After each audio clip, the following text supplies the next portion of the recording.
to our viewers across the country. Yes, indeed, we're at the Sandton International Convention Centre today, and this is in the latest in the series of New Age business briefings brought to you by the SABC, and today sponsored by Telkom.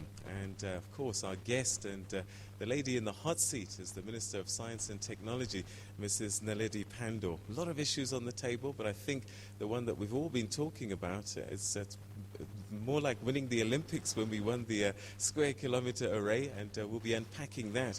But there are many, many other issues that the Minister deals with in her department, and we'll unpack those with you. And you can be part of that conversation at home, and all you have to do is to communicate with us either via Twitter or email, and also on Twitter you can follow it on hashtag TNA BizBrief, that's B-I-Z, hashtag TNA BizBrief, or you can send messages to me and Vuyo at Mbuli Vuyo or at Peter Ndoro, and we'll pick those up and we'll put those through to the Minister. And also morning live at sabc.co.za if you prefer to use email. So that's how you can participate, and please do. It's not often that we get an opportunity to have a direct conversation with a Cabinet Minister. So, right. That being said, it's my great pleasure now, ladies and gentlemen, to welcome on stage the Minister of Science and Technology, Mrs. Naledi Pandor.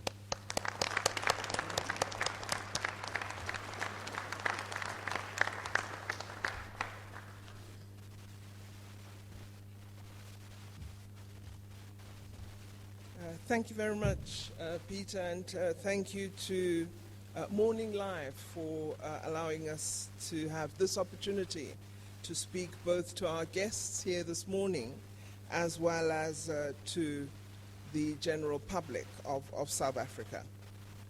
I'm not going to go through all this protocol except to say, Deputy Minister, I'm really glad you're here, and of course to thank the senior leadership of New Age Media, particularly Nazim Hawar, for giving us the opportunity to be here this morning, SABC as one of the partners, and of course Telkom for the sponsorship.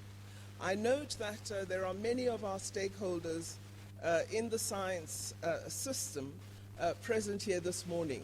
If I don't talk about your particular area of science, it's not because it's not important. It's just that we're not doing a budget speech, we're just highlighting key areas that we would want to perhaps share with the public as part of initiating a discussion. Well, firstly, this is Women's Month. It's the last day of Women's Month, so I thought we'd begin with women. We recently, just a week ago actually, had our Women in Science Awards, and I was absolutely excited at the caliber of women scientists that South Africa is beginning to develop, and the important quality of research that many of them are doing. So I'd like to just talk about some of the remarkable women who've won awards in science in South Africa. Women such as Professor Tebello Nyokong, who is a cancer researcher at Rhodes University. She's currently engaged in groundbreaking research on a new cancer diagnosis and treatment methodology called photodynamic therapy. Now, all of you know cancer is increasingly a serious problem, particularly in the developing world, given a range of environmental and other conditions that are changing in our context. This therapy that Professor Nyokong and her team are working on is intended as an alternative to chemotherapy. The new therapy is based on using the dye that's used to color the blue denim clothing, and it's essentially inert and harmless by itself, but can be activated by exposure to laser beams. So it's a really exciting therapy that is beginning to find its space in treatment in South Africa, and we have an exciting team of women scientists working in this area. We also have South African women scientists who have received international recognition. Each year, for example, L'Oreal, in partnership with UNESCO, recognizes exceptional achievements of women scientists through the selection of one laureate award for each of the 5 world regions. Since 2004, 3 remarkable South African women scientists have received the Africa and Arab States Awards. Professor Jill Farrant in 2012, this very year, for the elucidation of mechanisms by which plants overcome drought conditions. Professor Tebello Nyokong, who I referred to a moment ago for the work I have described, and Professor Jennifer Thompson a few years ago for the development of transgenic plants resistant to viral infections, droughts, and other risks. Of course, if you want to probe deeper into all these themes, you have to read a bit more about science, but all of them are critical to resolving development challenges that we confront on the continent and worldwide. We, of course, want more and more women to become scientists. We still have this conflict between family and career in our country, and so we are worried at the statistics in that 4 out of 10 academics in science are women, and that they produce only 2 out of 10 peer-reviewed scientific publications. These are worrying statistics that we would want to attend to.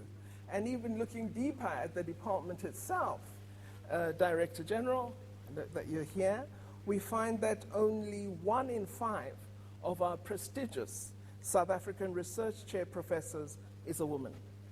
So clearly, we ourselves need to look at some of what is being done.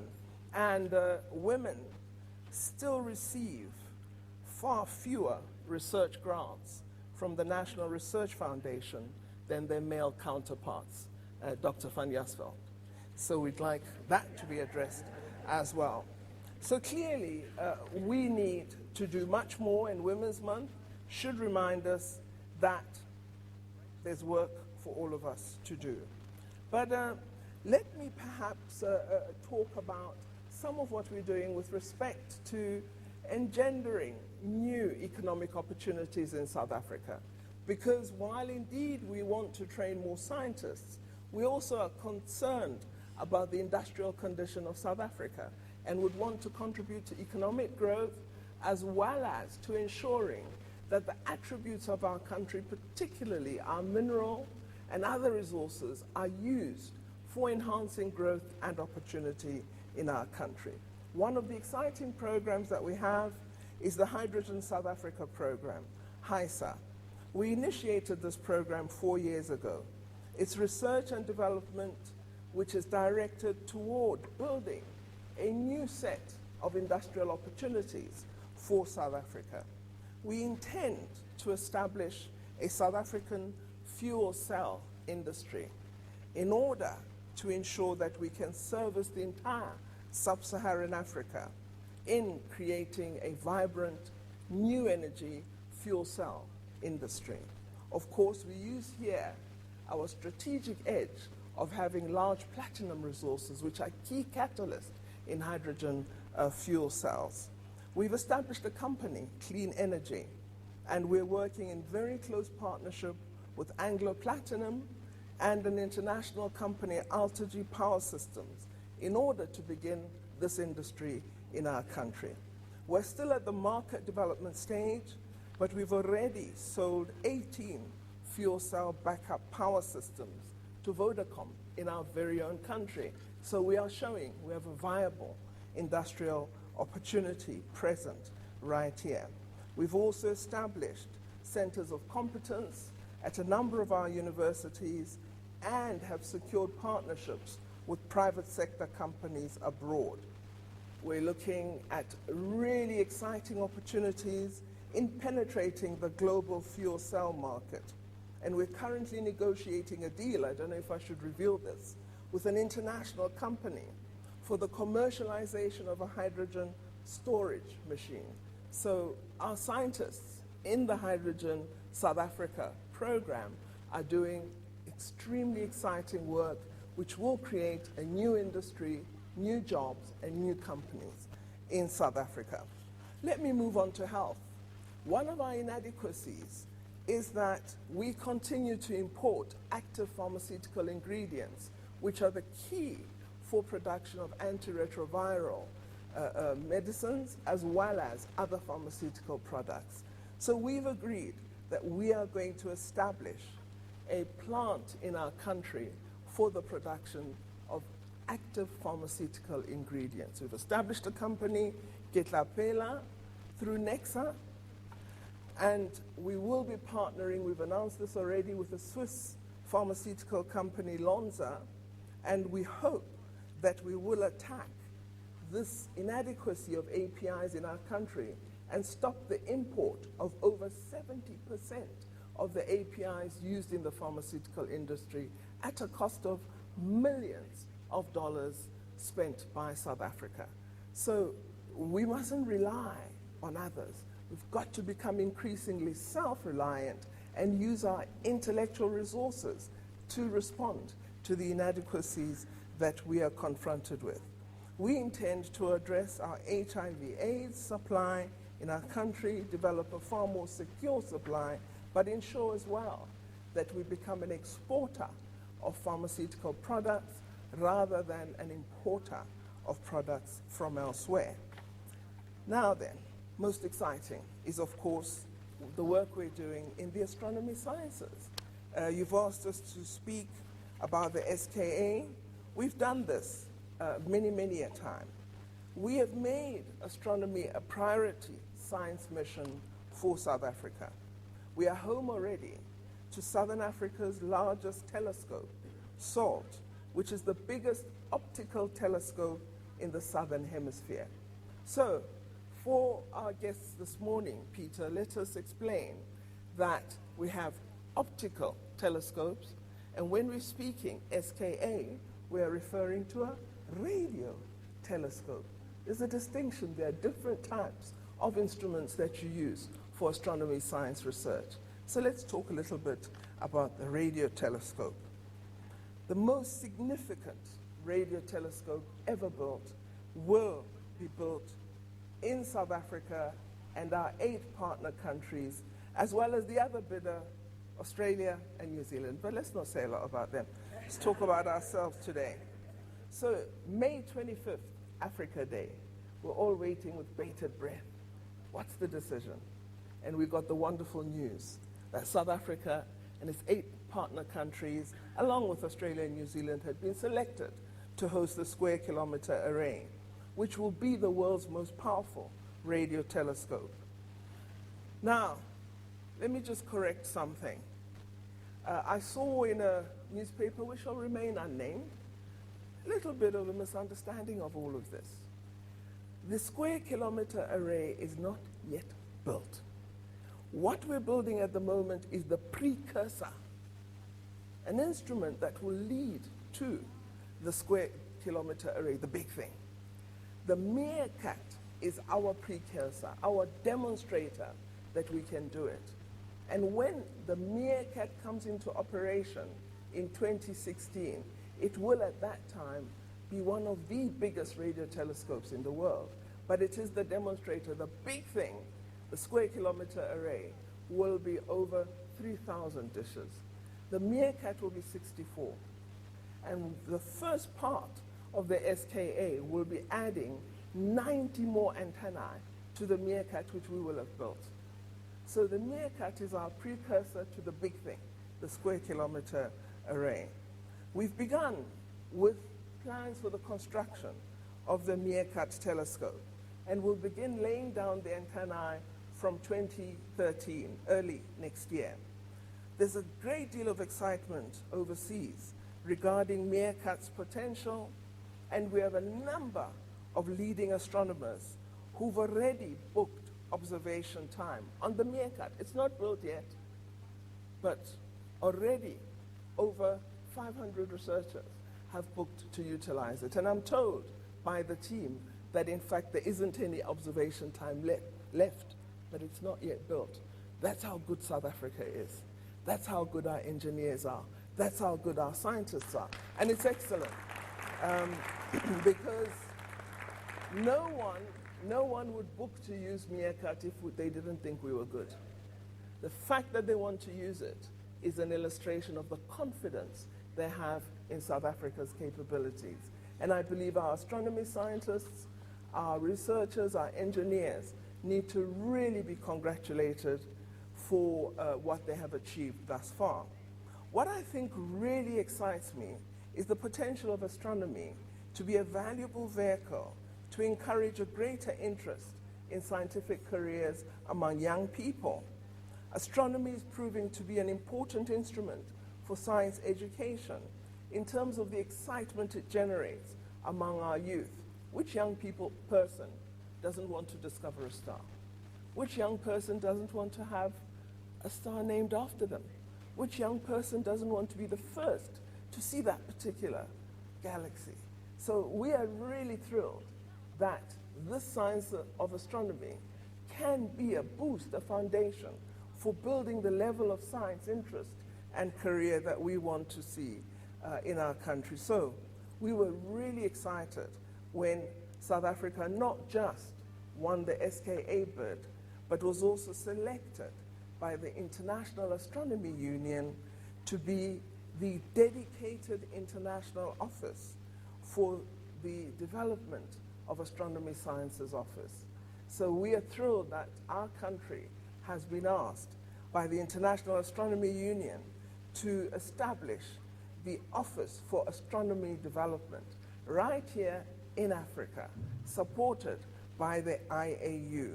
This office is located in Cape Town. Its particular brief will be to ensure that young people are informed, attracted, excited about astronomy sciences, and that we have programs that ensure we get more and more young people into this important field. But of course, the most exciting thing is the SKA changes the character of Africa. Who comes to Africa to actually do their best research? People come here to examine us, to find out how poor we are, to look at diseases that we have. They never come here to say, I want to do Nobel Science work. But they're going to be coming to do that with the SKA.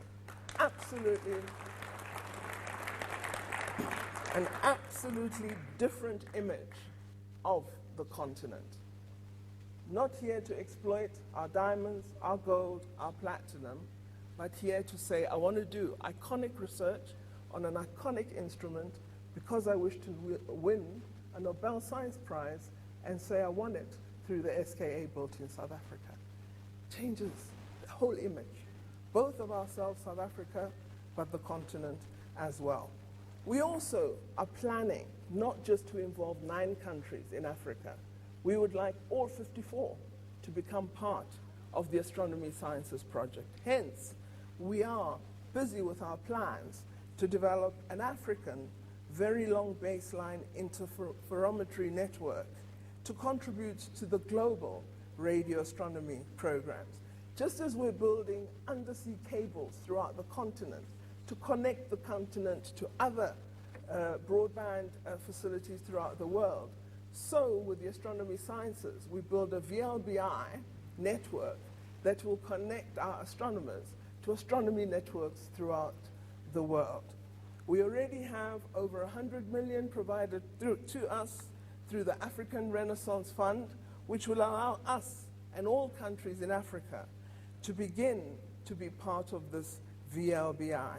We've identified a number of ground satellite segment communication dishes which are now redundant because of optical fiber network development. These dishes can be converted without major expense to form a part of the VLBI network. There's ongoing work by a group of African scientists and engineers on the conversion of the first of these dishes, and this is happening in Kuntuse in Ghana. And we are extremely excited at the project our scientists are involved in. What it's doing is our scientists and engineers are working with teams in Ghana. Then we have colleagues from Ghana coming to South Africa. They get training. We train more engineers.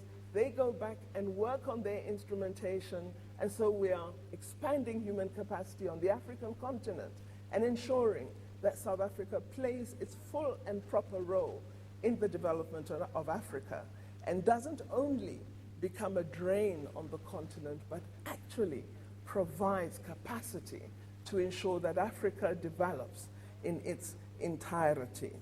We are really, really excited, and we're seeing fantastic partnerships between SKA lead project holders as well as design and engineering companies, particularly in the ICT fields, such as IBM, Intel, Telespazio, Finmeccanica, Nokia, Siemens Networks.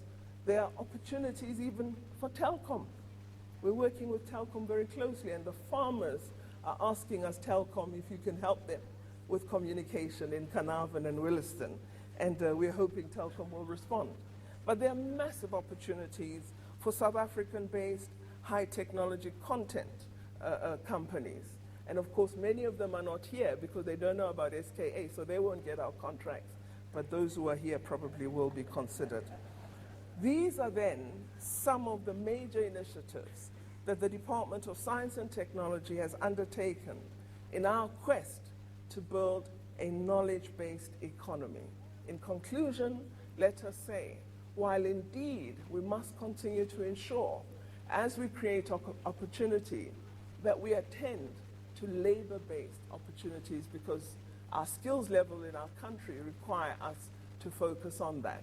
But let us not be left behind by not doing enough on knowledge-based opportunities, because the knowledge economy is what will give us sustained economic growth in our country, and it's what will truly build the intellectual capacity of both our country and the continent as well, in order to ensure that we take our place in the world as a knowledge leader and not merely as an observer of what the world is doing.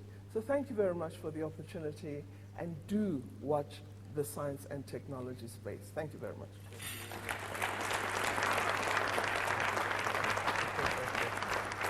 All right, so I'm